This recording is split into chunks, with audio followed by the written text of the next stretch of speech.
They were at Red Rocks for 4 years straight, and every year there was people flying in from countries, dude. Like I met this girl from Russia. She flew all the way to Red Rocks. Just Red Rocks is definitely a thing. It's a thing, right? It's a thing, yeah. Red Rocks, okay. Artists, like, I graduated at Red Rocks. I heard there was graduation. Yeah. Hey, that'd have been fun.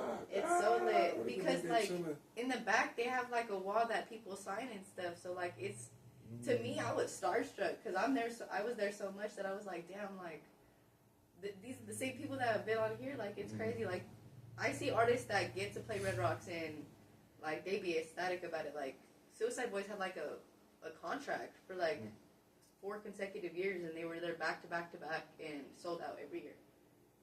Like, it's so lit. Yeah. But the winter, if you know, bro, you know, bro, it's brutal, man.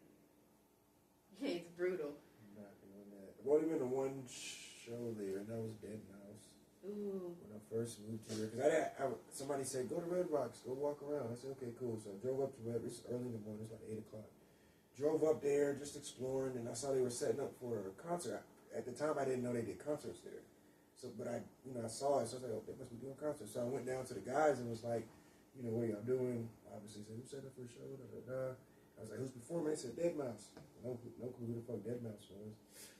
But I went online, ticket was like $65. I said, cool, I'll just buy it, see what it's about. Because I've only been in Denver at this time for like 2 months. Oh, okay.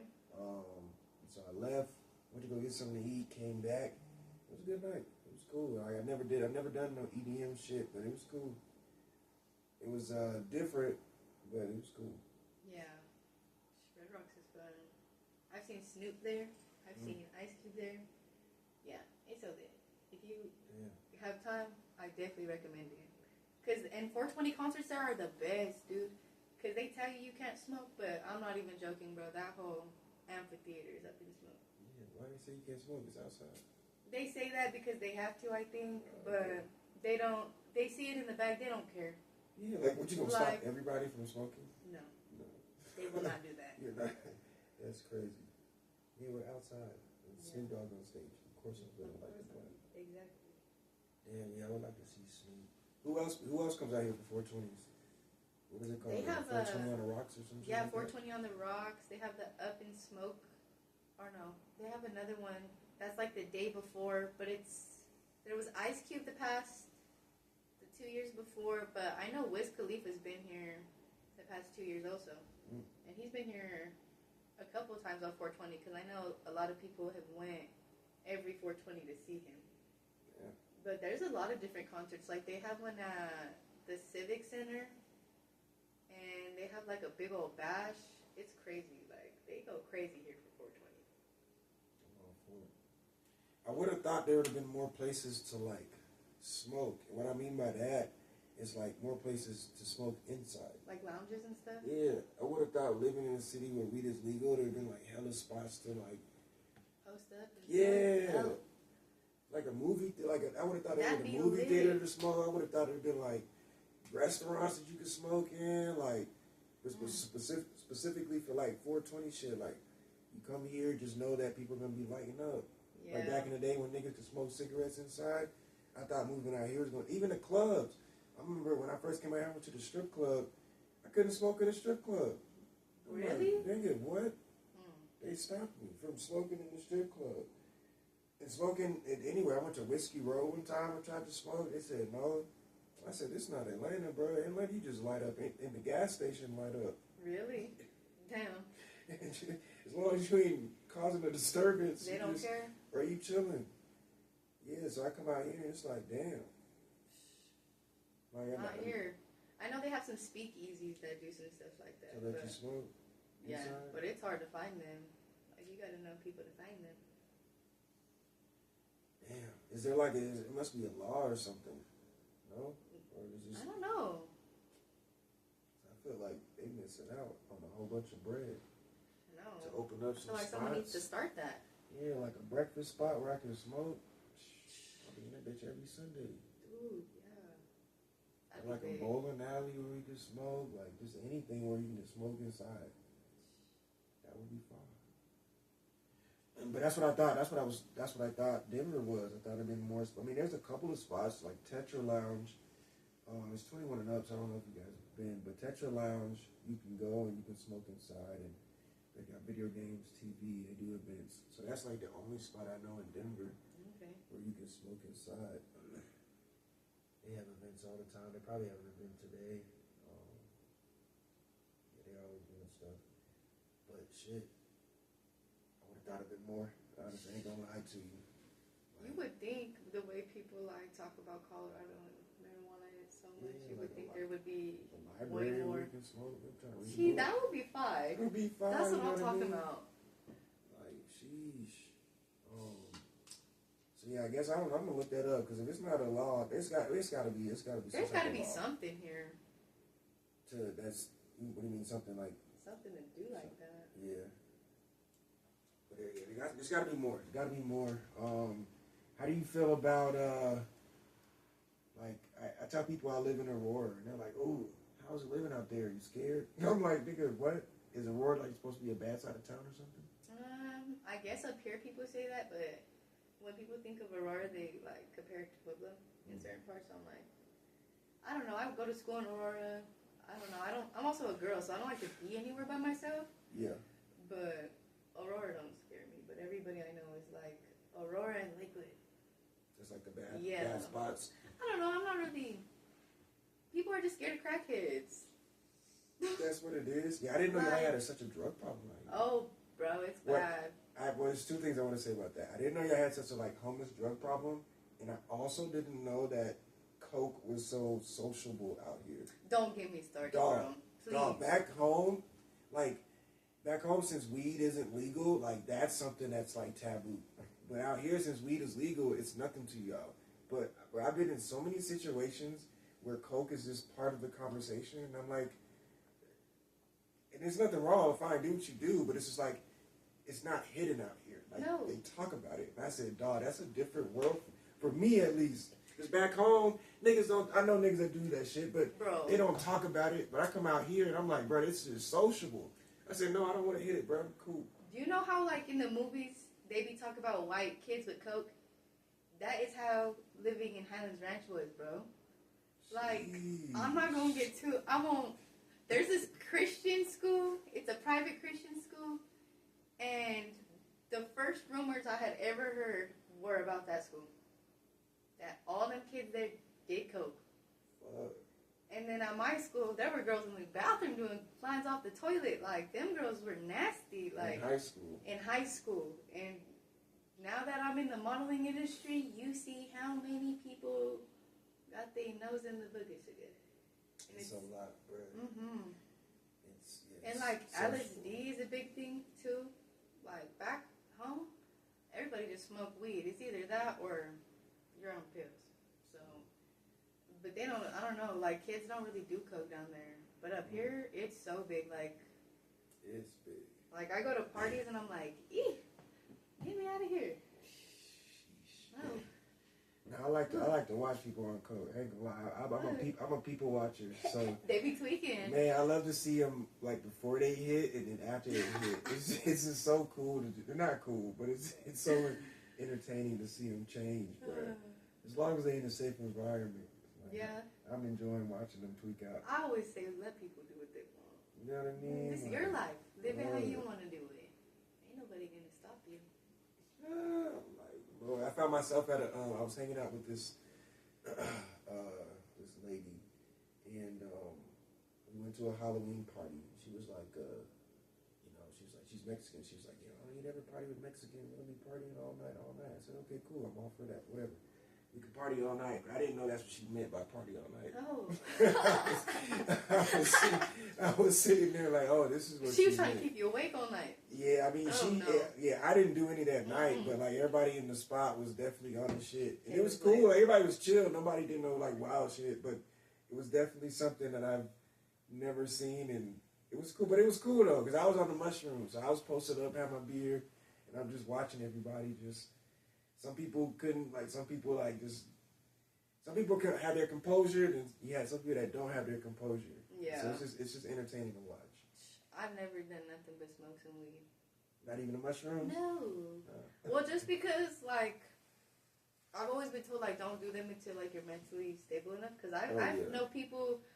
I went to school with this kid, and he used to do them all the time, and he used to tell us, like, don't do them if you're, like, not okay. Like, if you're not okay, don't do it. So I've always been scared because, like, mental health is for real, and I'm not trying to get myself stuck. But I want to. Now that I'm older and I'm chilled out, I'm like, I think it'd be fun. Like, people think, like, I know people microdose to help with, like, their mental problems. Like, I know people do some cool stuff with it. But I know people be having a good time on shrooms. So I want to do them. Yeah. I think it'd be lit. Yeah, definitely an eye-opening experience. Yeah, for sure. I tell myself if I would have found mushrooms before weed, I probably would have never smoked. Really? Because I like mushrooms better, yeah. Okay. For sure. I enjoy smoking, of course, but something about the mushrooms is magical, very spiritual. Yeah. I like it. I'm not a big drinker. Like, I just finished that tequila, but it's been sitting here for a minute. I do like beer, but just not a drinker for real. So roll me up a joint, give me some shrooms, I'm good to go. But yeah, they do LSD, acid, Molly out here, and I'm like, man, I'm not doing that, guys. I can't. I'm too scared. I'm scared because I just know how toxic that like community is. Like, they be drugging each other. Oh. It be big. Like, especially in Pueblo, you be getting drugged with fentanyl. Oh, shit. Fentanyl's big out here. It's crazy. It's really crazy.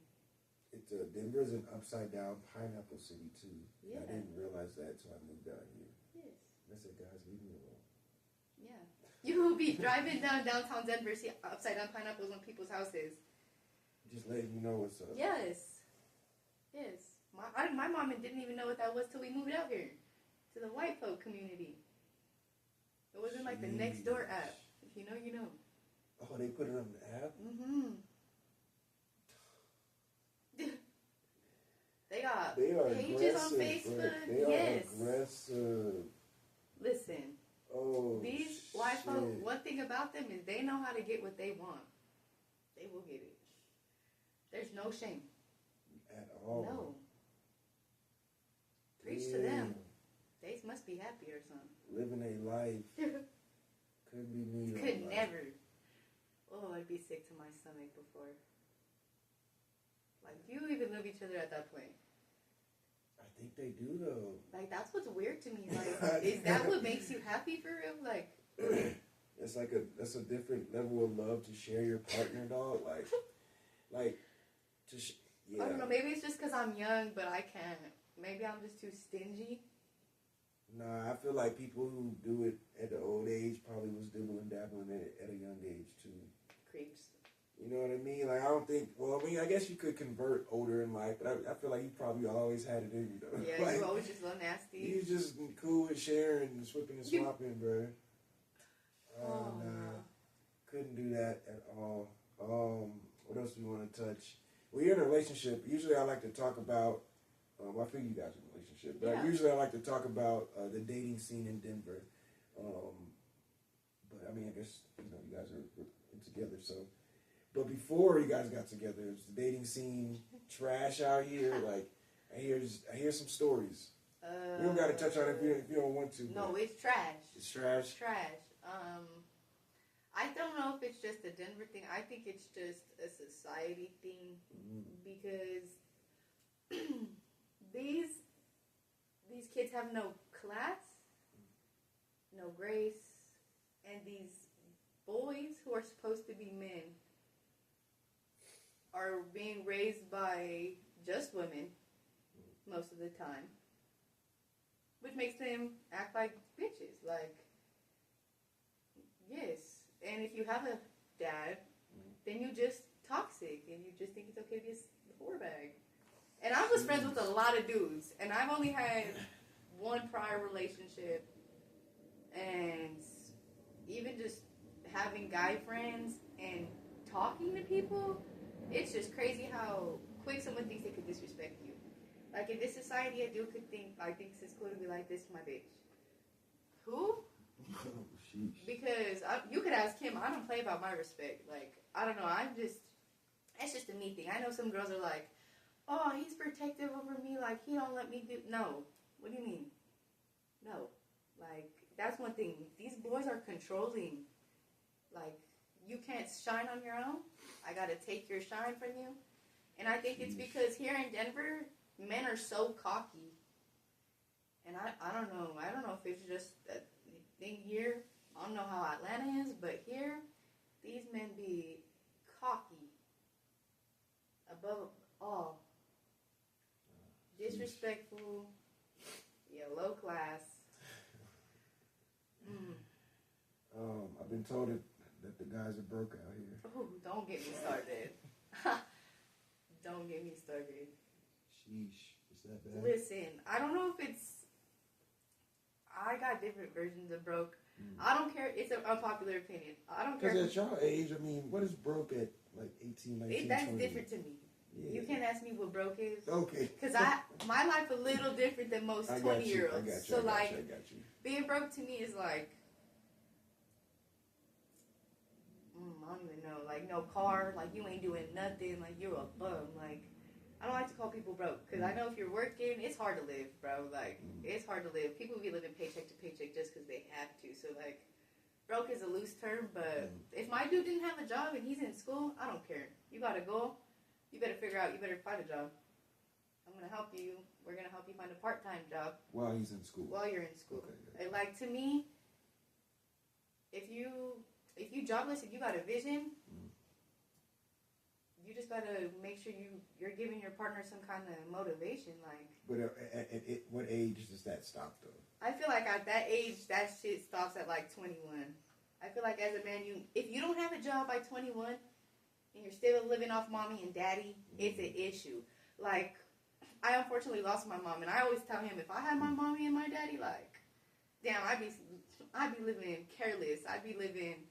Probably not having a job, probably just be in school, like, probably just making some money to spend it, like, because that's what 20-year-olds should be doing. Like, that's what my parents always told me, like, living your 20s should be fun. Like, dude, from the time I graduated to the time I'm, like, all my mom, like, the stuff with my mom, I was traveling, like, Miami, I was in Vegas, like, Cali, I was all over the place, like, I was just everywhere, because, to me, like, you're supposed to live your life, but if you're broke, and you got a vision, you're not broke to me. You gotta have $1 million mindset. And to me, that's enough. But if you broke, and you don't got a job, and you don't got a goal, and you just thinking life's just gonna hand you whatever it's gonna hand you because that's how it's supposed to be, you're wrong. You gotta get up and get that shit. That's what I think. Sheesh. I think broke is a mindset, to be honest. You could choose to be broke. It ain't nothing to go outside and go make some money. You're in Colorado. Go sell some weed. Please. Does that work out here with dispensaries? Because I always thought about that. Like, I know there's obviously drug deals everywhere, but, like, drug dealers making money off weed? And if so, who are they selling it to? I can tell you from experience. I was selling little vapes and weed here and there, like blunts and whatever. Them white kids. So people under 21, people that can't go to dispensaries. Yes, that's who eat it up the most, because here in Colorado, weed is too accessible to those who are 21. But like, when I moved up here, kids were paying to hit my vape. I was flipping vapes for $45, $70. How much does that cost? This one is $20. I was selling the little pencil sticks, the little $15 ones. 15 those from anywhere from $40 to $70. Because these kids were fiends, bro. Like, I'm getting texts at, like, 11:30, 12. Like, yo, can you bring me a vape? All the way down to Colfax. Like, I got you, bro. I'm on the way. You got to throw me an extra 30 for gas, though, because it's late. And he's like, got you. It be their bread, it be their parents' bread. Probably their parents. Sheesh. But, I don't know. A lot of these kids. I didn't know it was like that. Yeah. You can bust them on the head with weed too, because they don't know the prices, or what? All it takes is one post. I was selling blunts for $10. Like, it don't matter what's in the blunt, though. No. And not like I was selling them some book, but of course, but still, geez. Like, and I didn't do that for very long because I was almost 18, and my dad was like, "You're gonna get in trouble. You better stop that shit." And I was like, "Yeah, you're right," because I'm not trying to go to jail, bro. Yeah, no, it's only the minors. But then I started like working and making my own, like got a big girl job, and I was like, But make some money, please. Don't be a bum. Everybody out here got a business. Sell some shirts. Wash some cars. Cut some lawns. Plow some snow. I ain't gonna lie to you. This is maybe because I just love to eat. It's two things. I thought about doing a food truck, and I thought about like doing a little food stand. Or not, like how they be making the tacos. And thought about doing that, but I love to make some fucking Philly cheesesteaks. Bro, that's I pocket. can stand outside and make some Philly cheesesteaks for people. Do it outside the concert venues. That's where all them hot dog people be. And shit was slap. You gotta get a permit for that shit, or you just gotta get the equipment? You just gotta get the equipment. I might have to do that, bro. I love me some Philly cheese. And I know that people love Philly cheese too. Yeah. Yum. That was it. I do little pop-ups for my bakery every now and then. Where at? You doing my like markets? Yeah, I do my markets. I'm doing my second one next month. I'll let the people know where it's at. It's gonna be on March 2nd. Let me check the date. Or the place. It's gonna be in Denver. I know that. It's gonna be at 3435 East 28th Avenue, and it's free to get in, and it's 1 to 5. So make sure you come start by, because there's gonna be clothes, food, sweets, mirrors, everything you could think of. It's so lit. Mirrors? Yes, engraved mirrors. So it's a bunch of local brands. It's Instagram is Friends of Menos. It's one guy. He has a clothing brand, but he's like basically started all this for us. Like he got together a bunch of small brands to come and basically just put their name out there, bro. Like it was cool. Last time there was people literally selling their own clothes. Like it was cool. Like they were just thrifting. There was a barbecue spot. Like it was lit. Yeah, I gotta take my flannels out there. Good turnout. You gotta. Those are yours? Yeah. So oh yeah. You gotta bring them out. Yeah, most definitely. So for the last part of the show, of course, we like to talk about mental health and self-love and therapy and all of that. So, what is your takes on taking care of yourself? What are your takes on going to therapy or different types of therapy, or just talking shit about taking care of yourself? I think taking care of yourself is the most important thing. Let's start there. Self-love is the most important love. You cannot love another individual unless you love yourself. Like, you can't give love to the other people or be a good person unless you love yourself, for real. Like, taking care of yourself is the most important thing. And I know for men, like, because I grew up with, like, a father with mental illness, and my stepfather was in prison, so, like, there's a lot of mental illness. I have mental illness, so, like, with men, you see the demographic of, like, they can't reach out for help, like, but you really can. Like, putting yourself through therapy, I know people don't like to talk to people, but talking to your homie is different, because your homie's not going to give you real life advice most of the time. Most of the time, your homies are there to just kick it. They want to smoke with you. Most of the time, that your homies ain't going to call you unless they want to drink or something. Man, nah.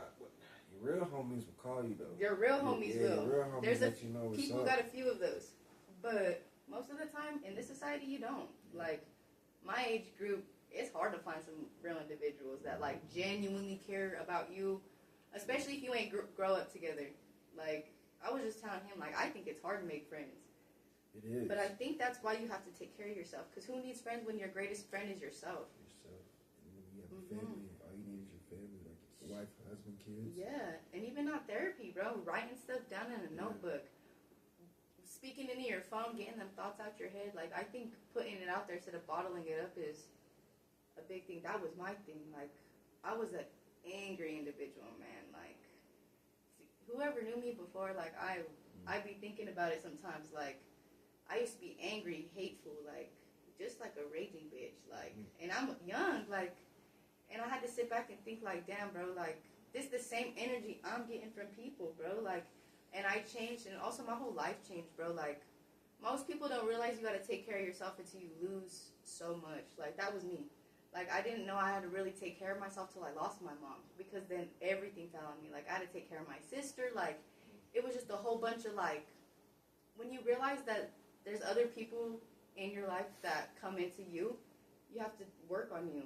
And that was my biggest thing, was, like, putting back all my own shit and being like, do I even like who I am, bro? Like, looking at yourself in the mirror, like, who is this? Like, now I'd be looking at myself like, girl, you the shit. Like, you hard now, and that's because like you have to work to get there. Like it seems hard. Like you be laying in bed at night, like damn, bro, like I'm never gonna be good. Like this is gonna be like this forever. But that's a mindset. Like my dad used to tell me mental health is a mindset, and I used to look at him like, bro, you're crazy. Like why would you say that?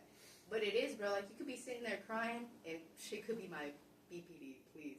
But I'd be laying in bed and I'd be like telling myself like, life could be worse, bro. Like, and that's all it takes sometimes. And wipe your tears and be like, bro, I could have no home. I could have no job. I could have nothing. Like, I could have way less than what I have now. People have way less than I do. And sometimes that's enough for me to get back up. But I know it's hard for people to do that. Like, it's hard, man. Mental health is a big thing. Like, it's a touchy topic, but you got to take care of you, bro. Like, real shit. Like, I think that's why I'm at this point in my life where I'm at now, where I feel like I could say I'm successful, because when you put so much work into yourself, you see the work that it gets you. Like, you could finally step back and be like, damn, bro, like, people fuck with me. Like, I don't have to put myself out there and act a damn fool and fight to get people to have my name in their mouth. Like, people see me and they're like, oh, she's nice as fuck. Like, she's cool. Like, I'd rather that than be walking down the street and be like, that girl beat up my friend, or I was turned up with her in the club last weekend. Like, take care of yourself. Stop drinking if you're sad, bro. Damn. Stop smoking when you're sad, bro. Go outside, breathe some air, cry, bro. This generation don't cry. That's crazy to me. I'm a cry baby. I'll cry about some food. Like, y'all gotta cry, for real. Everybody too stern all the time. Stuck up. Like, it's okay to be sad. It's okay to have feelings. But that's what society's taught us lately. Like, it's not okay. You can't have feelings. Like, you gotta be big and bad. Like, see, well, I thought it was opposite, though. I thought y'all's age group was taught to, like, get in touch with your emotions. Maybe it's where I'm from. But, like, down there, everybody's rude to each other. Like, everybody's sleeping with everybody, talking shit about everybody. Like, there's no love. Like, and I definitely feel like, especially in communities that are so small like that, teaching each other it's okay to talk about emotions is hard when everybody's always talking about each other. Because then you're talking about your emotions and so-and-so, everybody know your business. You can't trust your friends, bro. Like, in places like that, most of them people ain't your friend. Like, real talk. Most of them people, I don't know if it's just like my community thing, but I don't know. There's some real folk down there. Like, I have a few real homegirls that, like, my business won't get out there, but there's another few that, like, if I say something, then so-and-so knows why I'm sad, and then so-and-so knows why I'm sad, and then so-and-so knows, and then everybody knows. And I'm like, damn, bro, like, so down there, I don't know, but up here, like, I never had a school talk about mental health until I moved up here, and that's because, dude, like, in high school, so many people, unfortunately, like, killed themselves. Like, it was sad. Like, the year before COVID, bro, we had, like, 4 suicides in the same year. Like, it was... At the same school? At the same school, and then the next year, we had, like, another 2, and then, yeah, I lost a friend, unfortunately, in that, like, during that whole time frame. But, like, mental health is, in certain spots up here, is very talked about. Like, at my school, it was a big thing. There was always, like, counselors at school ready to talk. Anytime I had a bad day at school, they put me in this room with a bunch of lights and gave me food and just told me chill. Like, but I think it's definitely, like, a community thing. Like, when a community is accepting of you and your feelings as a person, they look at you different. Like, up here, they look at you like a person. Like, and they care about you, but down there, you do a paycheck. Some teachers, like, it's hard to find a teacher that, like, you can connect with. But kids who are young, like, for me, that's what helped me kick my mental health to, like, get me in a good place was my counselor at school. Like, because she was always so persistent. And then she would still call me after I graduated. Like, are you taking yourself to therapy? Are you doing good? Are you talking to somebody? And that's what, like, was like, damn, I think I need to go talk to somebody. Like, and then she started seeing my sister at school and got her to do the same thing. And I think sometimes that's all it takes is a little bit of love. Yeah. Yeah. Yeah. I definitely understand that. Yeah, counselors are important. Usually counselors are more important, or usually counselors have a bigger impact than the teachers. when it comes to the kids. Yeah. For sure. I had a few teachers, though, that did the absolute most for me. Yeah. I think we all have, like, one or two. But I always think about them. Because they leave a mark on you, especially when you're, like, one of those kids that don't really got somebody to talk to outside of home. Like, when you're at school and you're close with a teacher, that's, like, another, like, parent sometimes. Like, you see them more than your parents. Like, I used to see my teachers way more than my parents. Well, my dad, because I was living with my dad, but... I'm a teacher. I taught first grade for 7 years before I moved here. And there are a lot of situations and saw a lot of things where the kid, like, we got work at a charter school, so we didn't have buses. And so the parent would have to pick the kids up. And there were some parents that wouldn't even say, hello, how was your day, give you a hug. They just look forward, the kid to get in the car and they just drive away. I'm like, that plays a big part to a child, bro. Like, the child had to see you for 8 hours, and he gets in the car and you don't say anything to him, not I love you, I miss you, son, daughter, like nothing.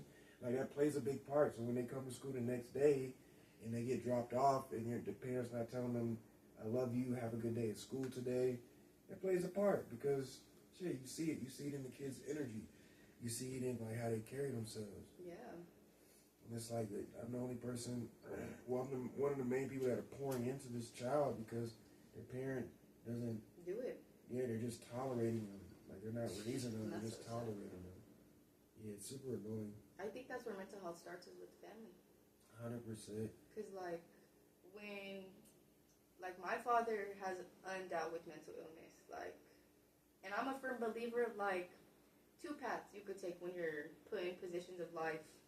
You could either take it as an excuse, or you could take it as motivation. And I feel like I think that's why this generation is so powerful, because they're all saying, like, we gotta break these generational curses. Like, we gotta break them, because the generation before, like, I don't know, like, the men are different. Like, the men are built different. And, like, I don't know if it's just, like, a my family thing, but, like, and I know there's a lot of girls out there who got, like, dads like mine and, like, uncles like mine who are How old is your dad? My dad is 38. My real dad is 38, yeah. So is that, like, I'm 30, I'm about to be 33. Is that me and him the same generation or no? Yeah, I would say you guys are. Yeah. But I feel like, depending on where you're from and how you grew up, for sure. But, like, when you have undealt with traumas and you have children, you take that out on your children. And then when your children aren't treating you the way you feel like you're worthy of being treated, some dads are just like, whatever. Like, moms too. Like, don't get me wrong, moms do the same thing. I was blessed enough to, like, my mom did everything for me, so, like, she was legit. But, like, my father was, like, he straight up was like, I'm not your dad. Like, and that's cool. Like, I understand where he's coming from. Like, when you feel so unloved as a kid, it's hard to feel like you're worthy of love. But I also felt like that as a kid too, but I had to grow up and realize that's not true. And I feel like that's where it starts. Like, if I would have grown up with, like, a father and a mother who sat me down and were like, your mental health matters, anytime you need something, we could talk about it. And, like, he was in therapy taking care of himself, I feel like everything I went through mentally could have been avoided. Like, the triumph, like, all the tribulation that, like, as a kid, it's hard to deal with those emotions when you have parents who aren't understanding of their own emotions, too. And when you have parents who don't believe in therapy and those kind of things, it's even harder. But, like, it was so hard to talk to my dad. It was like talking to a brick wall. Because, like, if he, like, as a grown man, if you can't understand your emotions, handling a little girl crying is almost impossible, bro. Like, you're looking at this kid like, bro, like, what are you crying for? And, like, that's what, like, growing up for me was like. And I tell my sister all the time now that, like, me and my uncle are raising her, like, you can talk about your problems. Like, your mental health matters. Just because, like, life hit her so much harder because she's younger, that, like, I feel like always telling your kids and even your siblings or your cousins, like, just telling them to talk to you or other people, like, that they're, even just telling someone you're loved. Like, I always tell people I don't know I love them. Like, I always try to make people feel loved. Like, that's why I like doing what I do. Like, I feel like every business that I have, like, all of my, like, personal things that I do because I give back to people. Like, when I do hair, I don't do it for a paycheck. Like, I don't get tipped at school very often. Like, I don't really care about money. Like, the look of seeing people's faces, like, I've had clients cry to me. Like, I've had clients who never had their hair done, who have never done anything with it, and the second they see their hair, they just feel like a completely brand new transformed woman. Like, to me, that's enough, because you're making this person feel loved. Like, I never forget one of my first clients. She had got divorced, and she was visually, bro, like, you could see somebody's hurt, like, sometimes. And, like, I had to keep myself, like, composed, but I had to cry. Like, I had to step away and cry, because, like, it made me sad. Like, just seeing her, like, so down, dude. And we cut her, like, 16 inches off her hair. This girl's hair was long, like, real long, real curly. Complete transformation. And that girl had a big-ass smile on her face and was like, I haven't smiled like this in I don't know how long. Like, I needed this. And to me, that was, like, sometimes that's all it is. Like, walking down the street telling someone, you look good today. Like, shit, I know I've had some horrible days. Horrible. Dressed like a bum, and somebody's like, I like your pants. And it's like, damn, bro, like, you don't even know how much that meant to me. Yeah. Like, it'd be small stuff. Like, I think you gotta just take care of people, man. I think that's just because, like, I was bullied growing up. So, like, I take loving people big now. Like, loving people is a big thing for me. I agree. That's how we keep each other and ourselves happy, I think. Yeah. All right. Let the people know where they can find you. Socials, your business pages, all that good shit. You can find me on Instagram, TikTok, YouTube, all at JaidaRaii with 2 I's. It's going to be JaidaRaii. My baking page is Let's Get Caked with 2 zeros. And yeah, that's pretty much it. Yes. That's pretty much it. All right, guys, this is Flex Center Radio with the Puff Responsibly podcast. We had a good little conversation today. Yes, we did. Did a little Puff trivia. Our next big podcast event will be March 22nd. Pretty much like a month from tomorrow, I guess. Yeah. A month from tomorrow, we'll have a little March Madness going on the TV. Make some food, have some drinks. It'll be a good little event.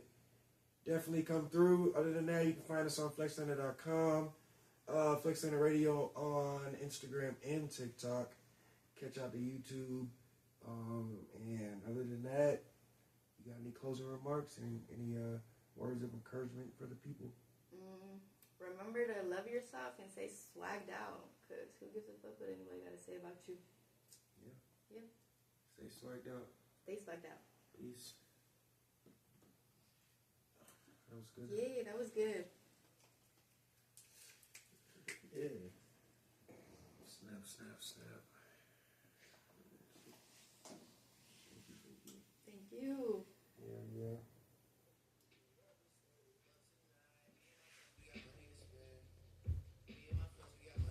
It's a good little morning show. Yeah. I didn't even realize you was drinking this early in the morning.